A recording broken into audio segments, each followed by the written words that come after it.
Hello,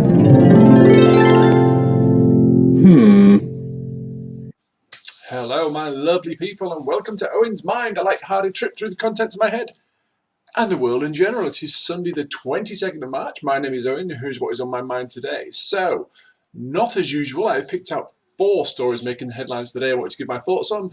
Links will be in the description below so you can read each article in full and show those original publications some love. So, why 4? Quite simply because I'm really struggling to find 5 stories that are not all about the coronavirus, because it is and it remains globally the most important topic on the news, as it should be.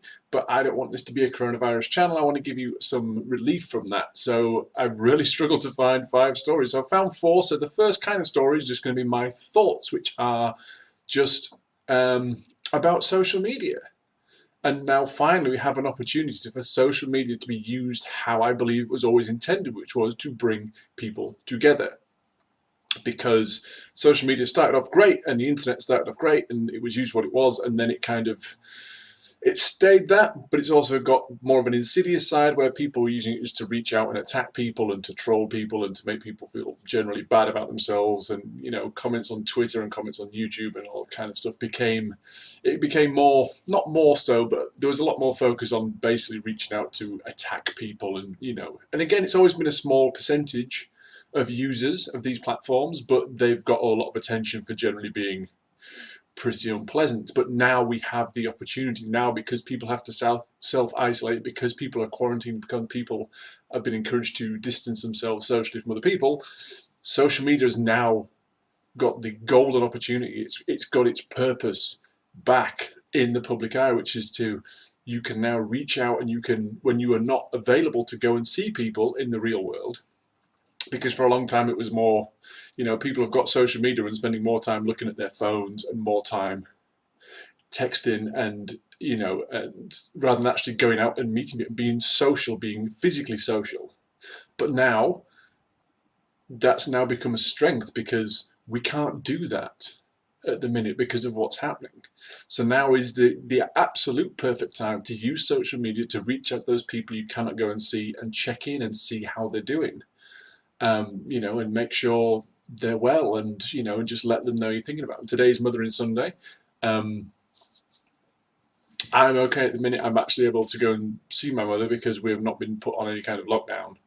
And again, we're smart when we do it. Make sure everything's clean. You wash your hands regularly, and we keep a healthy distance from her. But I was able to drop a few cards off. But a lot of people aren't able to do that. So the fact that you can now reach out and you can Skype and you can FaceTime and you can send e-cards and things, it's lovely that social media can now actually kind of hit its purpose and hit its stride and be used how it was meant to be used, to reach out and connect people who cannot connect physically. So that's it. One more thing before we get into the stories. Again, I've said it in some videos this week. I will continue to say massive, massive thank you to all the people who are working to keep shelves full, people in the NHS, obviously in the UK, and medical, facilities all around the world. But obviously I'm based in the UK, so big up the NHS, and all the staff there who are, working tirelessly to keep us safe and keep us well. The supermarket thing it's still nutty, it's still crazy. I'm not going to do any more videos on it because I've said all I need to say on it, but just a huge thank you to all the staff. They're working really hard. They're doing a very difficult job. They're getting a lot of abuse from customers who are blaming the person sat on the till for not having this item or that item. And it's like, hey, these people have got exactly the same things you've got. Their shelves aren't full at home. They've got relatives they're worried about. They aren't able to, they have been encouraged to self-isolate and things like that, but they haven't. They're coming to work to serve you. They're putting themselves at risk for you, because you might have to nip out the house once, maybe twice a week to get food if you're concerned. Then you can go and you can hunker down, work if you can work from home, that kind of thing. Supermarket staff don't do that. They have to be there every day. So their risk is vastly increased. NHS staff, their risk is vastly increased because they're out and about more because they have to be. Whereas for most people, it's a choice. So just, again, massive thank you. As for me, my job, I'm a delivery driver, as I've said here many times. I drive a truck. My current business is stopped. So I'm going to work tomorrow, but it's for a meeting to kind of decide what's going to happen going forward. My employer, seems to have a good handle on things, and they are working really hard to try and look after us staff. So a big thank you to them. And I know a lot of businesses are in the same thing. It's quite heartening that a lot of businesses have actually really stepped up. You know, the government in the UK has really stepped up, and you know, they're trying to keep people's jobs safe and keep, you know, industry safe, and do it in an unprecedented. That word's getting thrown around a lot. Unprecedented times, but it is. This is nothing. I'm 43. I've never seen anything like this, or close to this, in my lifetime. So it's easy to have a go at them saying, you're not doing enough, you're not doing this, you're not doing that. It's like, there's no playbook for this. And yes, there's models that have been done over the years about what if this and what if that. And there's been movies like Contagion and Pandemic and all these what if scenarios. But even then, there's so many minutiae of things that have a knock-on effect. The main thing has a knock-on effect that you can't prepare for it all. So they're having to do this as information comes in, and you know, from what I can see, they're doing their very best. So again, just big thank yous all around. Anyway, let's move into some stories. So story number 1, and this comes to us from BBC News. A terminally ill woman dedicates her life to hedgehogs. So this is a lovely story. A woman with terminal cancer said she's going to dedicate the rest of her life to looking after hedgehogs. She's called Sue Bonington. She's 58 and she runs a hedgehog hospital from her home in Glenparva, Leicestershire. She was a cancer nurse herself and was diagnosed with the illness while training to run the London Marathon in 2017. She says the animals are in serious danger of extinction and caring for them makes her happy. Can't argue with that. A State of Britain's Hedgehogs report published in 2018 revealed a 30% drop in the number of hedgehogs in urban areas since 2000. Experts said the animals are struggling with lost habitats, increased competition and traffic. Mrs. Bonington became fascinated with hedgehogs when she started volunteering at a Leicestershire Wildlife Hospital in 2016. And after being diagnosed with cancer, she started helping them from her home. Her patients are brought to her by members of the public and sometimes go directly to her for help. She says, I have lots of poorly hedgehogs walk up from the back gate and collapse at my back door.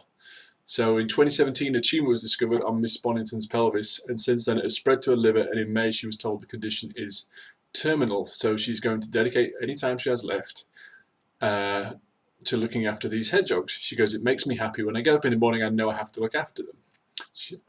She rescued more than 40 hedgehogs in 2019, and she hopes an online fundraising campaign and donations from Leicestershire Fire Rescue Service will allow her to buy a large incubator to look after more animals and pay vet bills.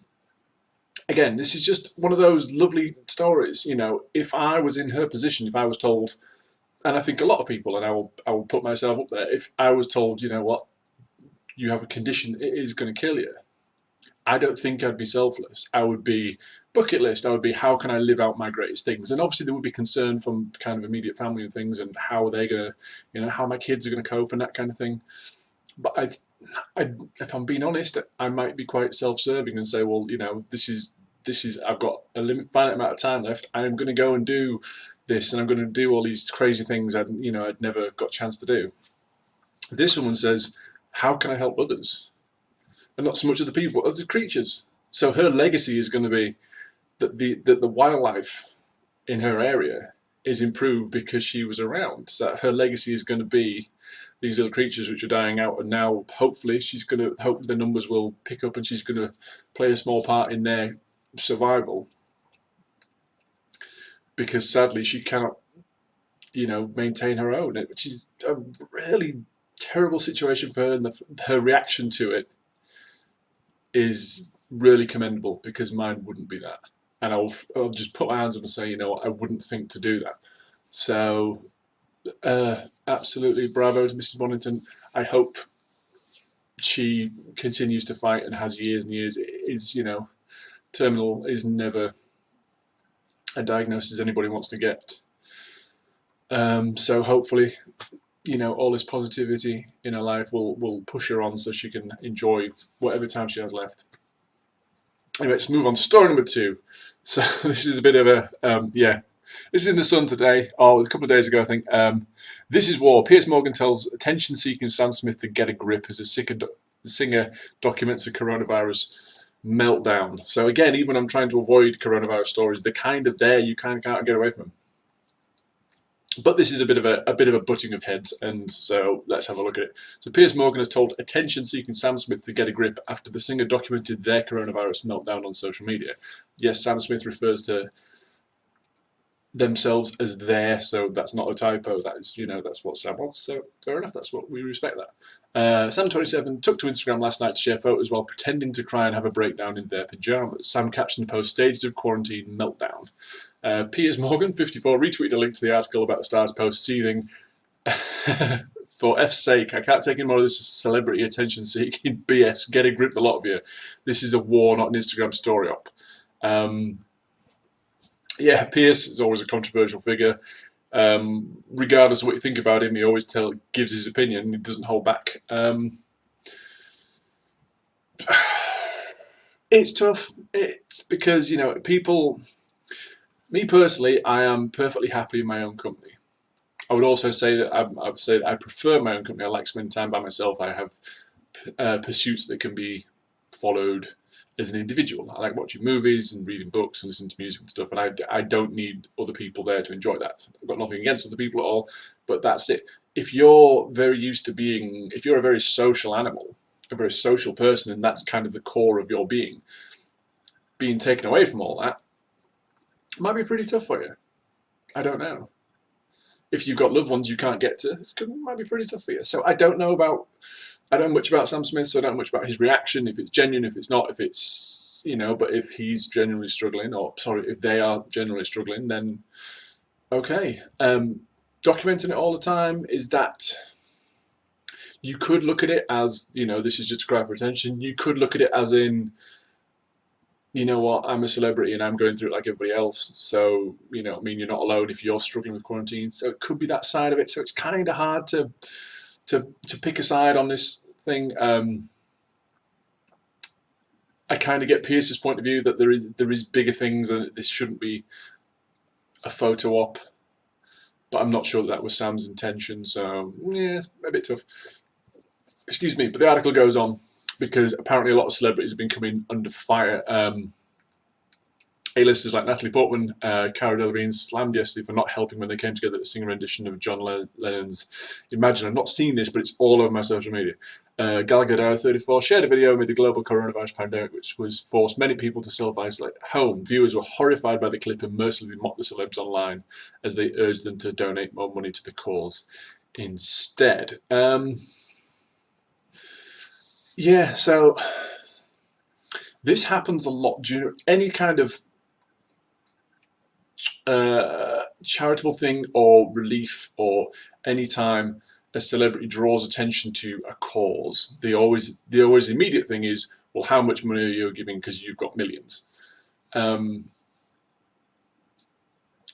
things like the tsunami, for things like a lot of celebrities do TV commercials for the Red Cross and for WaterAid and UNICEF and this kind of thing, and they draw attention to the cause and the plight of others. And it's easy to say, yeah, they were probably put up in a hotel and then they did a bit of filming looking sad around, some malnourished children and this kind of thing. I don't know if that's the case at all, but that's always what gets thrown at them. And you're like, well, if it brings attention, how do you know they haven't given money?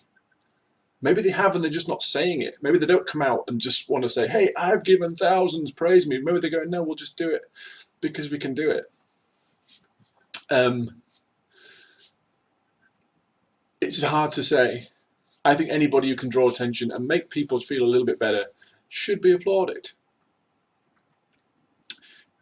Could they be doing more because they have more financial resources? I don't know. It's their money. If they can bring attention to it in a positive way and they can make people smile a little bit, and you can see one of your celebrities stuck at home just like you are, and it cheers you up a little bit, fair enough. So again, it's like the Sam Smith thing. Is it right to come down on them because of they're doing something? And, it's not like, I'm very sure about everyone, this is my new movie. There was none of that. It was just like, just try to make people smile a little bit. And yes, they have financial resources that most people don't have. And could they be donating more? I don't know. I don't think that should be a prerequisite to doing a little video. Saying, well, I hope people are feeling good. Well, how much money have you given? I'm just sending my best wishes. Well, you've got money, send that as well. And you're like, you know, sometimes best wishes are enough. Anyway, let's move on. So, story number 3. Yeah, this is yeah. So this is mental floss via MSN News. Can farts spread disease? The reason I put this in is because the actual, well, you'll hear it, but yeah, it's just a bit of a funny article. So back in 2001, a nurse asked Australian science author, educator and commentator Dr. Carl Kruszelnicki the same question. She wanted to know if she was contaminating the operating room she worked in by silently farting throughout procedures, Discovery reports. To get to the bottom of the matter, Kruszelnicki, I think that's how you pronounce it, contacted Canberra microbiologist Luke Tennant. Tennant asked one of his colleagues to fart directly into 2 Petri dishes from a distance of 5 centimetres while wearing pants, and the second time without. So first and foremost, a Petri dish is a very, very, very shallow thing. It doesn't strike me as the kind of thing that you would try and catch a fart in. Surely you'd into some sort of a tube that goes to a bag. A Petri dish? It sounds like he was just taking the mickey. Yeah, just hold this, you know. And how was it done? Was it on a table, and did he kind of essentially teabag it and trump into it? It's kind of weird. Yeah. So one time through underwear and one time without, anyway, into this Petri dish. Okay. While the first Petri dish stayed clean, the second one sprouted bacteria overnight, which seems to suggest that clothing acts as a barrier between whatever bacteria might be expelled by a fart, not all of which will be contained within the gas itself. Dr. Carr reported the findings in the 2014 in a satirical holiday issue of the scientific journal BMJ, noting, "Our deduction is that the enteric zone in the second Petri dish was caused by the flatus itself, and the splattering, how moist was this fart? Around that was caused by the sheer velocity of the fart, which blew skin bacteria from the cheeks and blasted it onto the dish. It seems therefore that flatus can cause infection if the emitter is naked, but not if he or she is clothed. But the results of the experiment should not be considered alarming, because neither type of bacterium is harmful. In fact, they're similar to the friendly bacteria found in yogurt." So yes, remember that the next time you enjoy a Yakult. The bacteria in your Yakult is pretty much the same as expelled when you fart. There you go. I'm not normally a day drinker. You'll see me on these videos with a glass of water. But like I say, tomorrow, probably not going to be driving, and if I am, I don't have to go in until much, much later in the day. So I'm having a beer, because why not? So yes, similar to friendly bacteria found in yogurt, is the same bacteria found when you pass wind.